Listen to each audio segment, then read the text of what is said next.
refreshing sleep. Let's go to the venue. Paimon's really looking forward to hearing everyone's poems.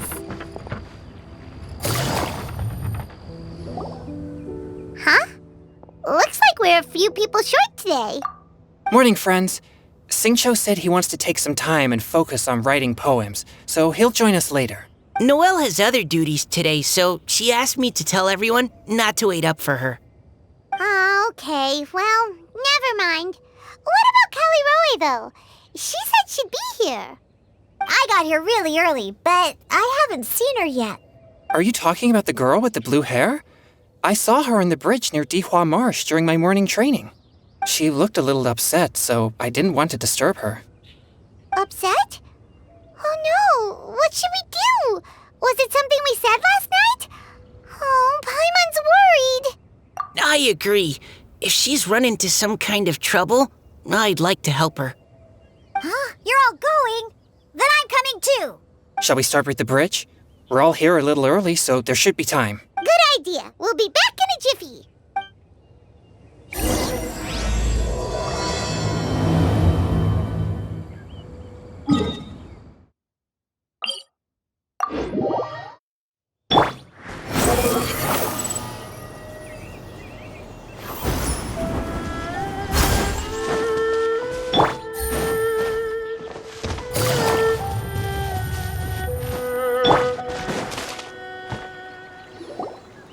Oh, so this is the place? We ran into her here yesterday, too. She looked like something was weighing on her mind then as well. It's also not far from where we were dropping those leaves. Huh. Leaves? Oh, right. We were so busy matching couplets we forgot to mention.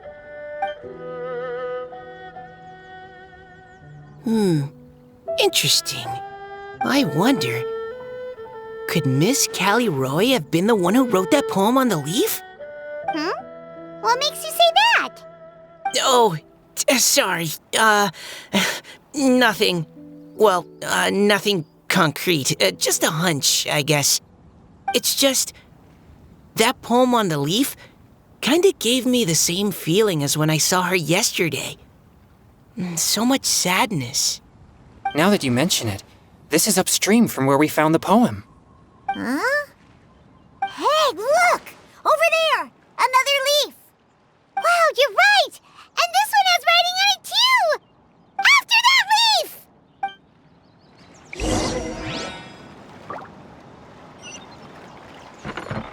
Quit following me.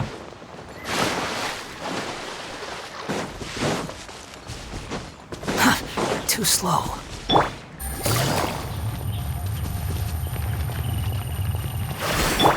Behold! Why does it have to float so quickly?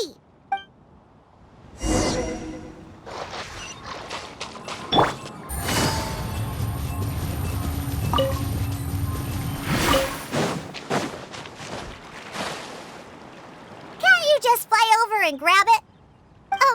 But Paimon can't swim. What if Paimon accidentally falls into the water?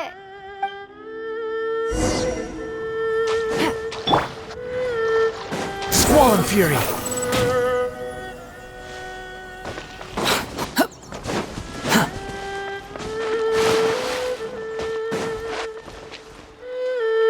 It stopped! No!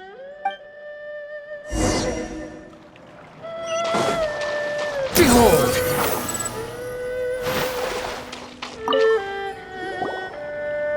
Whew. We finally caught it. Are the words still legible? Or have they been washed out? Looks like the ink's intact. Let Paimon take a look at what it says. Huh? This is related to the poem we wrote in reply yesterday. She must have picked up one of our leaves. Spring. Young boy. It's looking a lot like Callirhoe was the one who wrote this. She seems to care a lot about that story, huh? Actually, when Paimon first saw her, Paimon was wondering, do you think... is it possible that she's, Based on the current and accounting for wind strength, everyone, please follow me.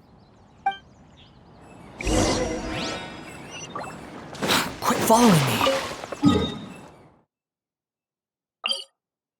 This should be far enough upstream. Let's split up and search the area. Callirhoe! Callirhoe!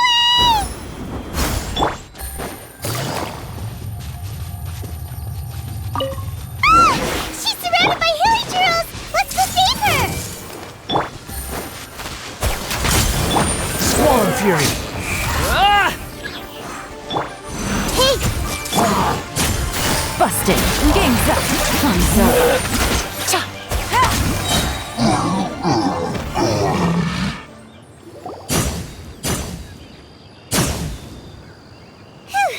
Callirhoe, are you okay? What's that? It's a huge water droplet. This is exactly what I saw the other day. Why are you all looking at me like that? Oh no, my body, is it? That voice is definitely Callirhoe's. How did this happen? Please wait a moment. Oh no, did I use up too much energy? How did you... What's going on here?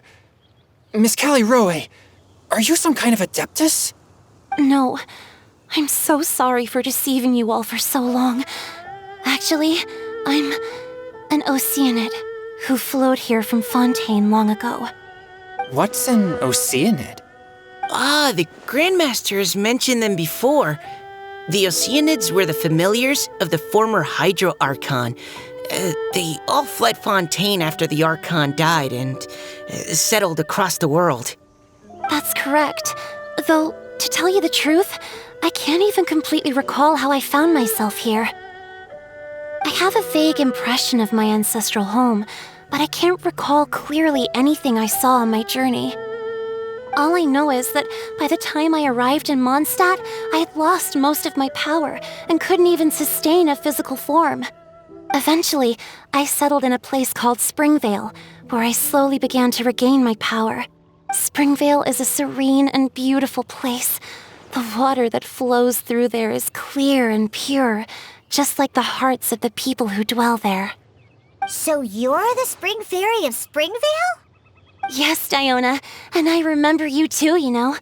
When you were little, you often came to the spring at night to speak with me. Really? You're not messing with me, are ya? I always thought that was just a local legend. Your favorite little pillow, the fish one, its name is Bubbles, is it not? Yep! All those childhood memories. So they weren't just a dream. So, if this is true, then all those things written on the leaves... I see. So you were the ones who found my leaf. Well, you are correct. The Spring Fairy and Heart of Clear Springs is me.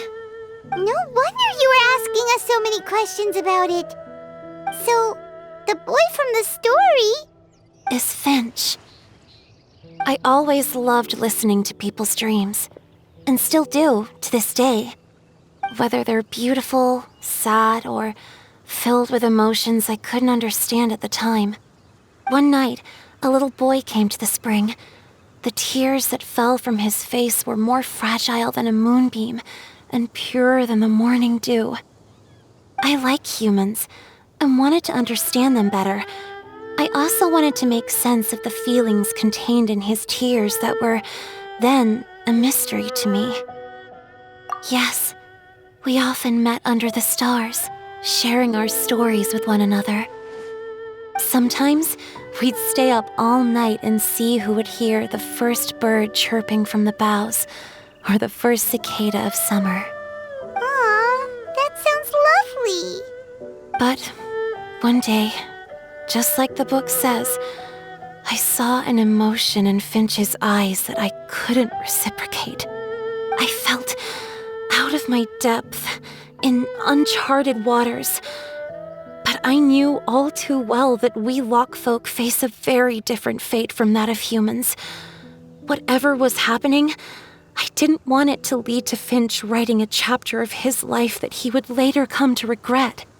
So, I fled and never appeared before him again. Oh, Callirhoe. My strength returns very slowly, and even after decades, I can only sustain a physical form for a very short time. I once hoped that Finch would be able to move on and meet me when the stars in the night sky have all gone out.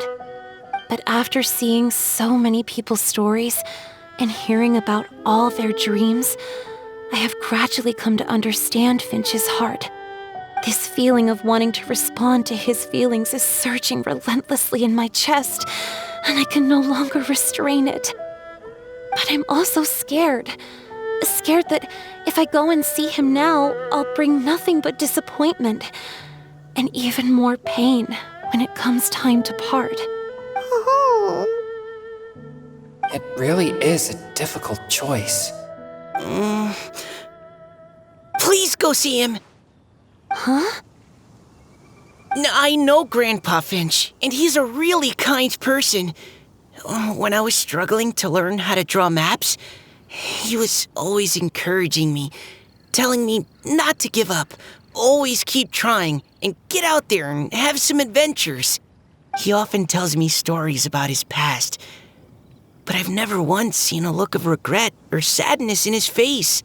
And even though Grandpa Finch loves adventures, he still stands there by the spring, every day, as if he's waiting for something.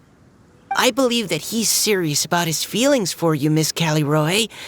He's never stopped hoping that he'll see you again one day. So if you want to see him too, then what are you waiting for? Huh? Sorry. I think I got a bit too excited and I just thought, well, it just sort of came out. I understand. That settles it. I've decided. I will go back and see Finch. You will? Amazing! That's great! But I'd like to ask all of you for some help. Sure. Just say the word. We'll help you any way we can. Would you come to Springvale with me and help to bring Finch to my side? I cannot maintain this form for much longer, and I'm worried others will see me how I was just before. Leave it to me.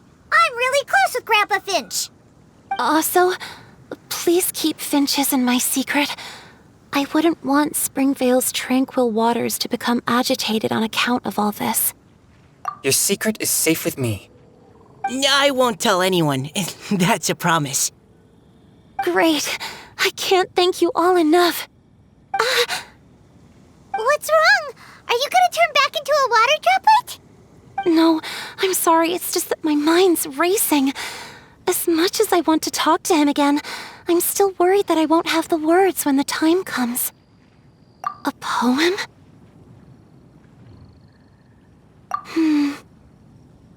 Okay, good idea. I'll write him a poem.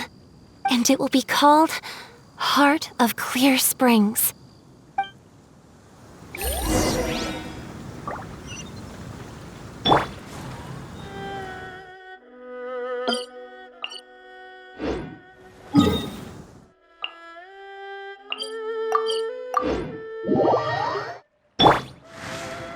The wind rises.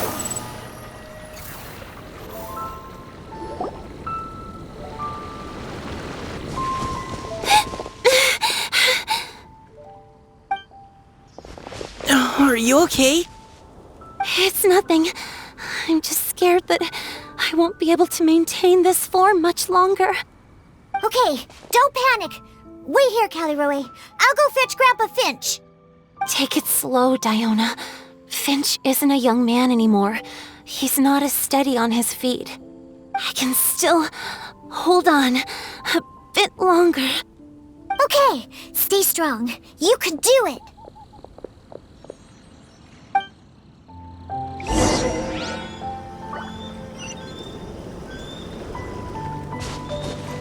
How are you holding up? Would you like some support, Miss Callirhoe? Thank you, all of you.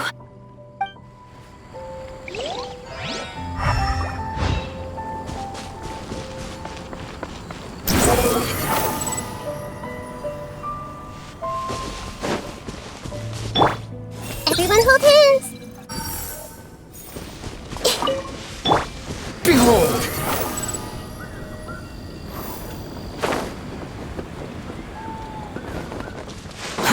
Too slow. Grandpa Finch! Is that Diona? You're back early today.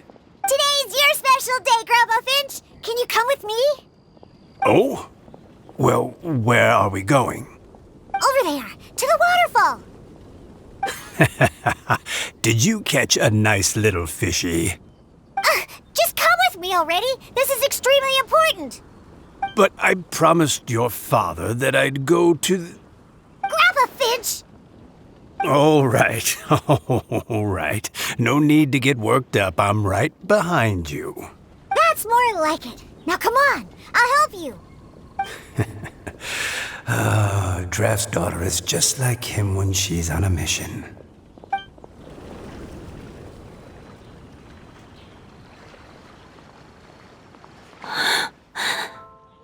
Over here! Over here! It's okay, Grandpa Finch. Take your time. What's all this? What are all these people doing here? Even Mika's here? How's work been going lately? And even some friends from abroad, if I'm not mistaken. You do know that today's not my birthday, don't you? Greetings, Mr. Finch. My name is Chongyun. We all met at the poetry gala, and, well, there's someone we'd like to introduce you to. Finch. That voice. Callirhoe. I didn't think you'd still remember. Oh, I remember.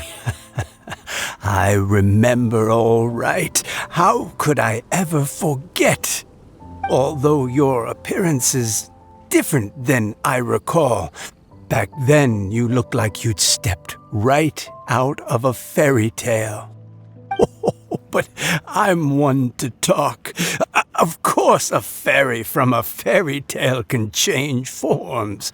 But in your eyes, I'm probably the one who's changed beyond all recognition. Oh, even after all these years, you still know just what to say to make me laugh. I thought you were only able to appear in the dead of night.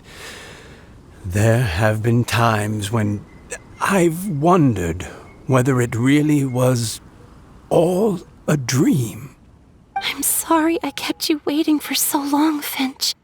Oh, it can't have been that long. It's been but the blink of an eye, really. Finch, would you like to hear a poem I wrote for you? A poem? You write poetry now? Well, of course. I'd be delighted to listen. I'll hang on every word that leaves your lips. In that case, let me read you a story about the Spring Fairy.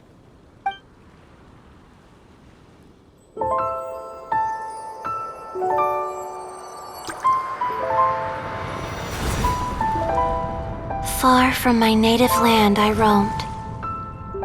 In streams I slept, many seasons I met as the sun set and rose. I searched for a garden to call a home, and the moonlight ebbed as the water flowed. A soft breeze beckoned me unto a spring. Sleep, weary wanderer, your journey is over. May the dancing petals sweeten your slumber.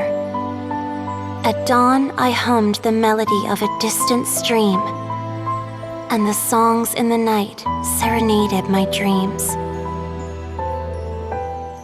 A boy's tender tears trembled through the water. stirring me more than any starlight sonata. He wove me a wreath from past petals and future buds. I crossed beyond the veil of dreams to the realm of flesh and blood. Look at the love that shines from his eager gaze.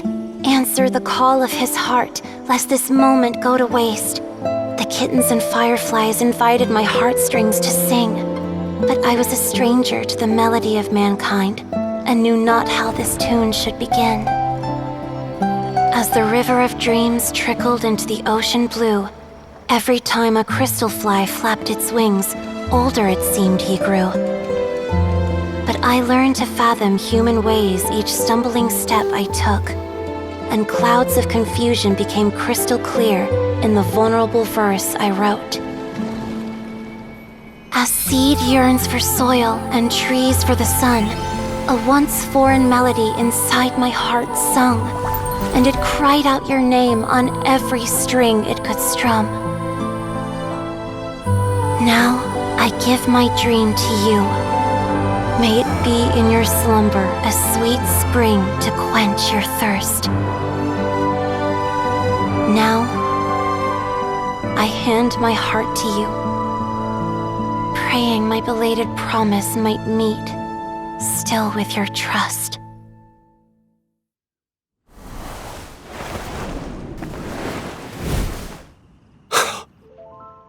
Yes. This is how I remember you from when we first met. All those years ago. It really has been a long, old time, hasn't it? Finch, It's okay. I understand. Your poem, it explains everything. Thank you, Finch. Please, take this.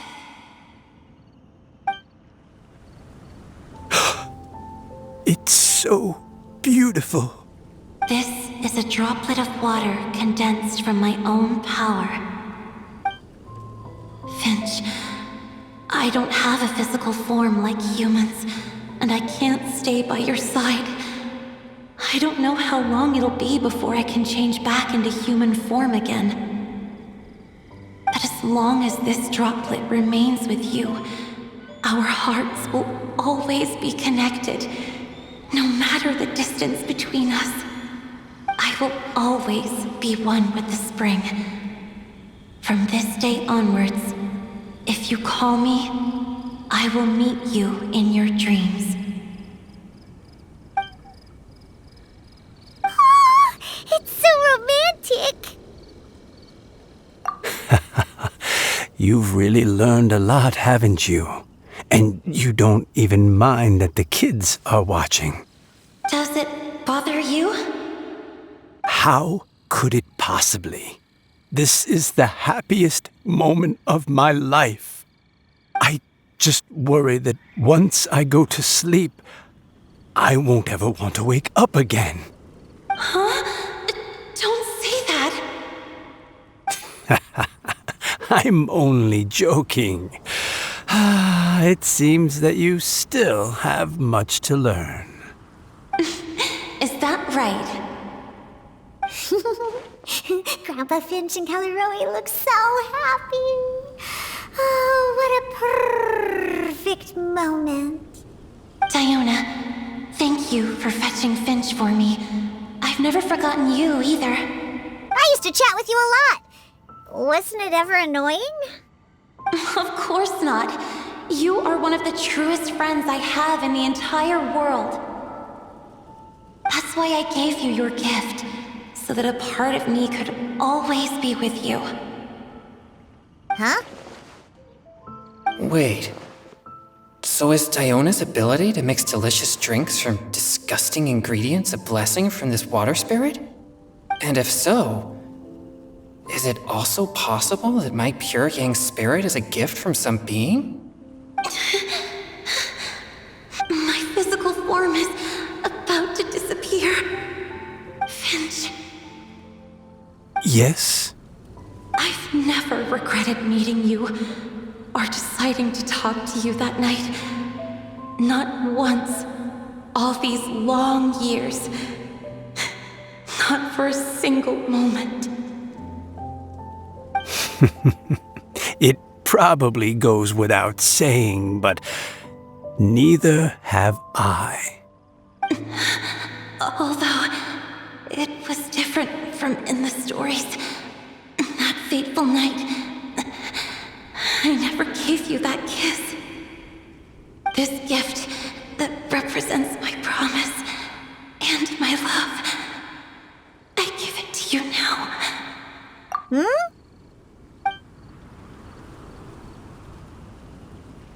It's okay, everyone. She's gone now. What? But Paimon didn't get a chance to say goodbye. Grandpa Finch? Don't worry now. She hasn't gone far. Just like she said, she'll always be one with the spring. By our side and in our dreams.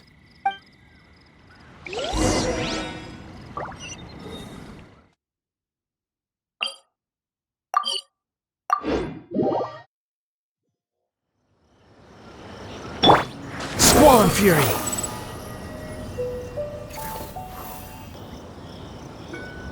Oh? Hey, you're all back! And it looks like you're in much better spirits than before. Hu Tao's a step ahead. She's already talking about printing a poetry anthology. She said she can't wait for everyone's final words because I'm itching to pull the trigger. By which I assume she meant she eagerly anticipates receiving everyone's freestyle poetry submissions to help her close the deal. Where have you all been? I've been waiting here forever.